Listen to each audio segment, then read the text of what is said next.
ক্ষুধার তীব্র কষ্ট কিংবা ভয়ঙ্কর ভূমিকম্প কিছুই তাকে থামাতে পারেনি। The king of overhead kick, বলছি মরক্কোর আয়ুব এল কাবির কথা।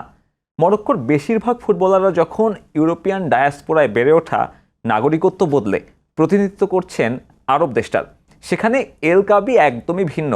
মরক্কোতেই জন্ম, কাসাব্লাঙ্কার মাটির গন্ধ এখনও তার গায়ে, পরিবারের অন্ন জোগাতে যাকে ছাড়তে হয় স্কুল জীবনের মায়া। মাত্র 14 বছর বয়সে এল কাবি শুরু করে দিলেন কাঠমিস্ত্রির কাজ। 23 বছরের আগে জানতেনই না পেশাদার ফুটবলটা কি। অবশ্য আফ্রিকান ফুটবল সম্পর্কে ধারণা থাকলে বিষয়টা বোঝা সহজ হবে। একাডেমি ফুটবলের বাইরে সেখানে এসে আসলে পেশাদার ফুটবলার হবার সম্ভাবনা একেবারেই শূন্যের ঘরে। এল কাবি সেই শূন্যকে নিয়ে গেলেন বিশ্বকাপের মঞ্চে। বন্ধুর প্রস্তাবে অ্যামেচার ফুটবলে খ্যাপ মারতে গিয়েছিলেন বাড়তি কিছু ইনকামের জন্য। সেখান থেকে চোখে পড়লেন তৃতীয় বিভাগের একটা ক্লাব স্কাউটের। এরপর প্রথম মৌসুমেই সর্বোচ্চ স্কোরার, ধীরে ধীরে দ্বিতীয় বিভাগ, এরপর হুট করেই চীনের লিগ।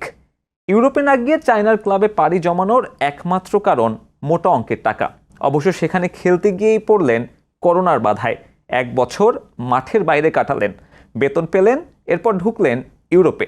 টার্কিশ ক্লাবের হয়ে মাঠ মাতাচ্ছিলেন ঠিকই, তবে বিপত্তি ঘটে 2023-এ হওয়া ভয়ঙ্কর সিরিজ ভূমিকম্পে। সিরিয়া আর তুর্কিতে মিলিয়ে সেবার মারা গেল অন্তত 23,000 মানুষ। মারা গেলেন এল কাবির ক্লাব সতীর্থ ক্রিস্টিয়ান আতসু। ওই একই বিল্ডিংয়ে থাকতেন মরক্কান ফরোয়ার্ডও।